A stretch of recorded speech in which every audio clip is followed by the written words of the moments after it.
Hello and welcome once again into my home. This is Reverend Rick Clay. I want to talk to you today about morality. Not individual morality like we tend to think, but morality as a nation. Our country was founded on Judeo-Christian values. That coming from all the founding fathers were Christians, and the idea or concept of Judeo-Christian values are because they have the same common roots. When the Constitution of the United States was drafted and approved by Congress, they signed it in the year of our Lord. The Declaration of Independence is signed the same way.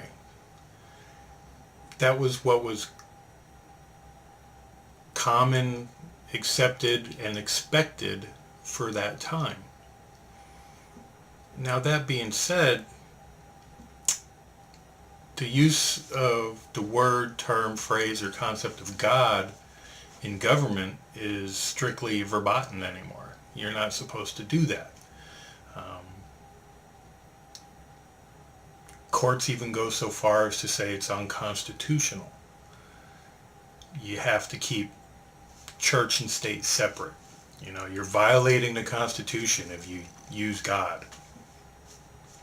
That seems kind of silly considering God's in the Constitution and the Declaration of the United States.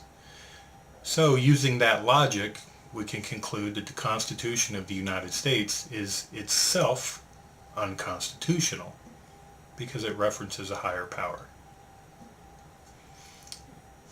That's an example of where we're at with morality. Another example is in Southern California, there's a cross on top of a mountain that was erected to be a memorial to World War I. It's been up there for years, and it's been fine.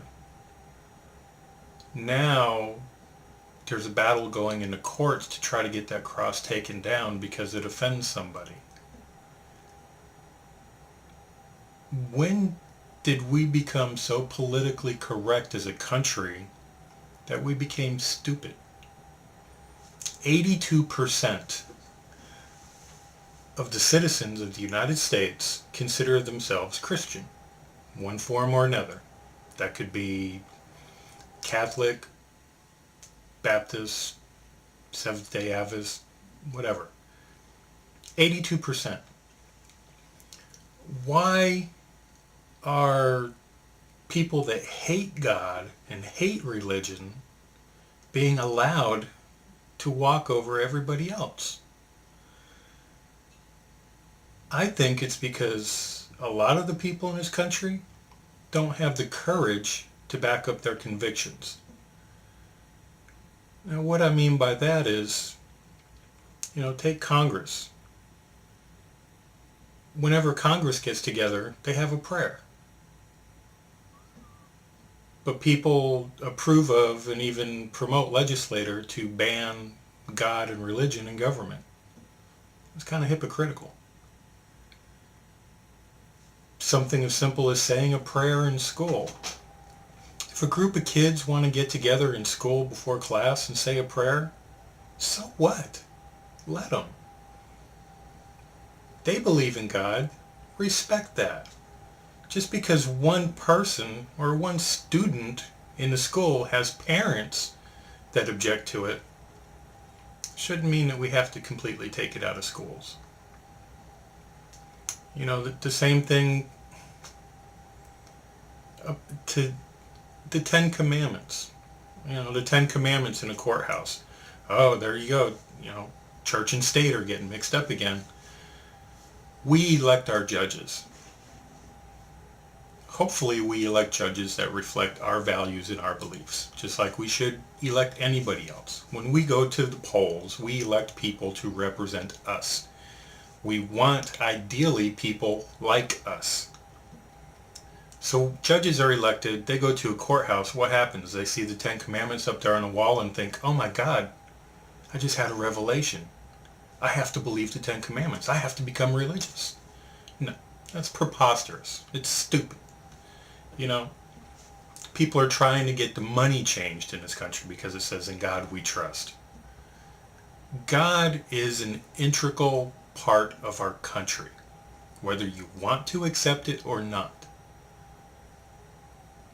God and the concept of religion is part of what makes us the United States of America.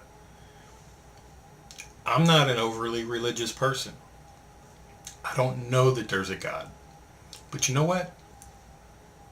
The majority of the people in this country do, and I respect that. Majority wins.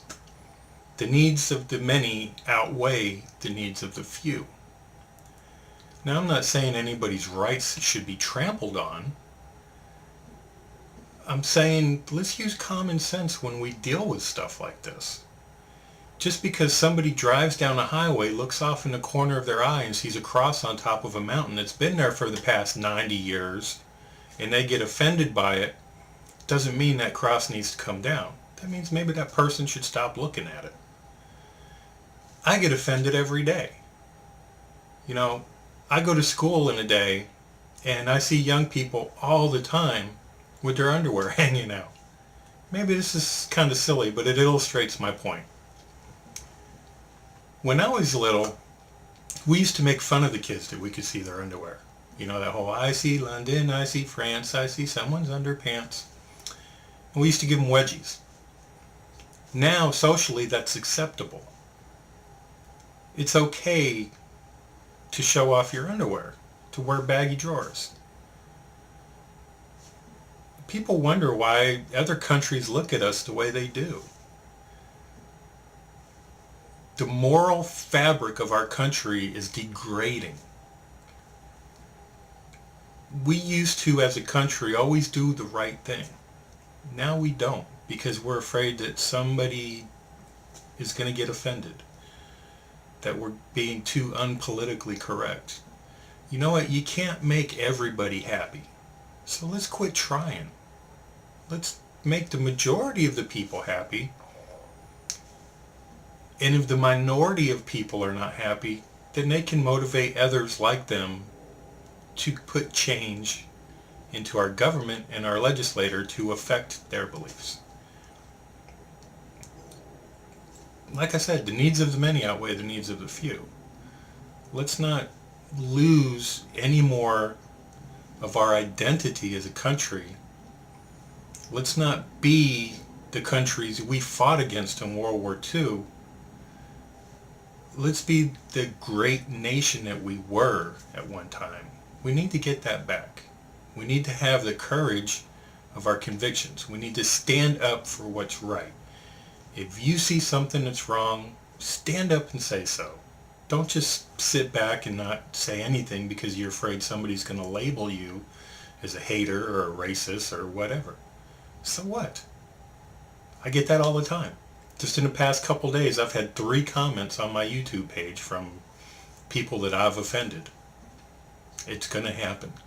Not everybody thinks the same way I do. But that's not going to change what I'm doing. If people get offended by what I put on YouTube, don't look at it. Once again, thank you for joining me. This is Reverend Rick Clay. I hope everybody has a wonderful week. See you soon.